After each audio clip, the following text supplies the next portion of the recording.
Well, continuing on the topic of aggressive driving and handling things, interesting. Spot on, spot off. Jeb Burton says, "There's nothing to talk about. I let my fists do the talking after an encounter with Chandler Smith on pit road following an aggressive Xfinity Series race at Portland." Graham, what you think? I read this quote. Did you see Chandler's video?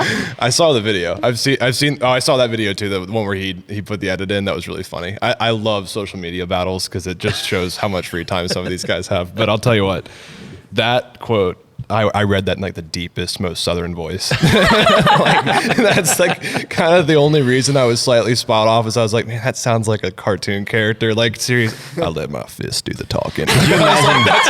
I'm like, man. Like, could you imagine Ward saying that? I was just about to say that. Well, I don't know. I come over to me and I let my fist do the talking. Oh my. Yeah, I really mean, bad. I'm all about a little excitement in the pits. I didn't. The quote itself just had me laughing a bit, and the video editing was choice. So I'm spot on for the actual event, and the quote itself. We got to figure out a better one for that. What do you think, Freddy? What happened was I let Kraus spot one race. Oh, Kraus was spotting for Chandler. I let him do one race, Derek. and all the people that have wanted to punch Derek in the face for the last 3 years probably came out of the woodworks here and were taking swings at Chandler. Listen, this deal has been going on for Martinsville. Why? Was the first Why time is it I going started. on? It started, Chandler punted Jeb ask me at if I'm surprised Martinsville. about this. Yes. Chandler did punt Jeb at Martinsville. Jeb So Chandler started this one too. Jeb, yeah, probably. So then Jeb came back. They bounced off each other all night at Martinsville after that. So it started then there.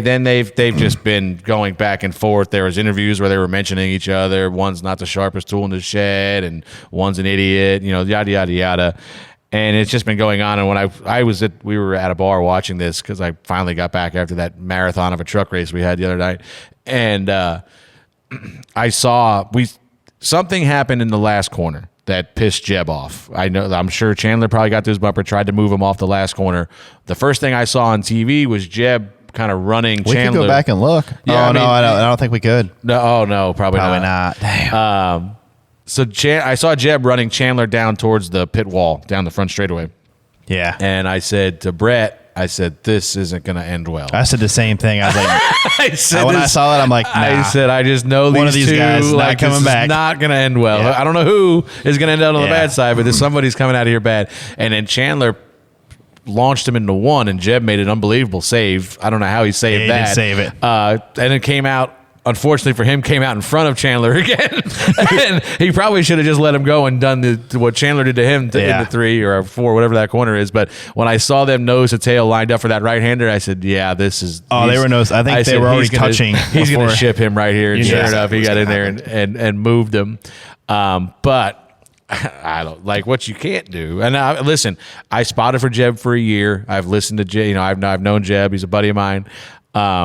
He usually does a lot of talking and not a lot of acting. And I'll give him credit. He went down there. This looked like acting confronted Chandler and said he was going to break his nose, and he maybe made an attempt to do that. But at least he went down there and spoke his piece and they got into it. And the only thing that I think you can't do is make a quote like this, that you let your fist do the talking. Or you say stuff like, he was tweeting. He must have been drinking the whole flight home because at about 4 a.m. I don't think many of them guys came back. I think they stayed. They stayed out there? Yeah. Oh, so maybe that explains it. I think he posted the picture that he was on the plane, though. Oh, was he? Oh, he did have. I mean, you're going to fly from Portland to California. I didn't know it was that night, though. I think he did fly post race. It wasn't a team plane, though. But you're tweeting stuff at like 3 or 4 in the morning. Like, I let my fist do the talking. I rocked his head. He felt it. And unfortunately for Jeb, in 2023, everything is on camera. Because turns out none of that was true.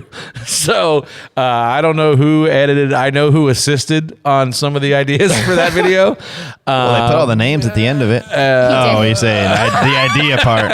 Yeah. And I don't know who edited it, but they deserve an Emmy of their own. They put the names at the end of it. No, that's the guy from Curb Your Enthusiasm that makes that. That's Robert Weed. But yeah, what got me, I saw the video and I chuckled about it, right? I was like, oh, that's funny. And then somebody said, did you listen to the video? And I said, no, I didn't even know there was sound. And then I listened to the sound effects of like the little rubber hammer sound or squeak. Like, I was like, oh my God. Cinematic genius. So note to self, don't embellish in 2023 because more than likely it is on video. And if you're going to let your fist do the talking, then just let them do the talking. There's no need to talk about it. Just leave it be. I mean, you've already talked. I'm spot off. I mean, I'm spot on for Jeb actually doing more than what most drivers do when he's mad. And and going down there and look, if you're gonna go down there and do it. Don't talk about it. Just do it. Like most time, how many times have you heard a driver say, "I'm gonna go down there," and then they get down there and they don't do it? Yeah, most times. Majority, yeah. So, but I'm spot off for Chandler. At some point, he's going to be having a good day, and this guy, I mean, could be the last round of the playoffs or something, and Jeb's going to race him really hard. Oh, 100%. And you can't keep, and it sounds to me like Chandler has a short-term memory on stuff too, because when he was on the show, and I told you, he said, if you get into somebody, go talk to him, whatever, fix it. And he had wrecked Josh twice already, and then he didn't understand why Josh got him a little bit at Richmond. And you were like, probably because you wrecked him twice this year. And then I'm like, what, did you go talk to Josh? No. Well, you can't keep you can't keep making enemies right now.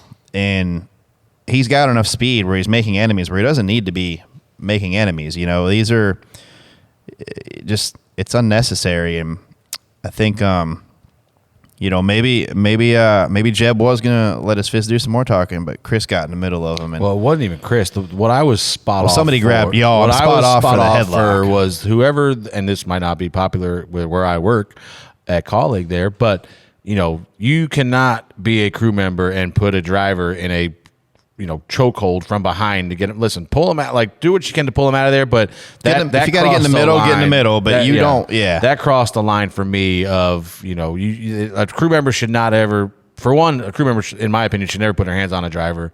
Two, in that position there, like I know you're trying to break it up and whatnot, but you've got to do a better job. Mm-hmm. And that kind of crossed the line for me. And then Chris obviously got involved. Chris and Jeb have a relationship, and they kind of got face to face and tried to talk it out. Didn't seem like it went well, but yeah, I didn't think that was a good move on that crew member's part to kind of grab him around the neck from behind like that. No, I don't agree with that either. Do you think Chandler's been too aggressive this year?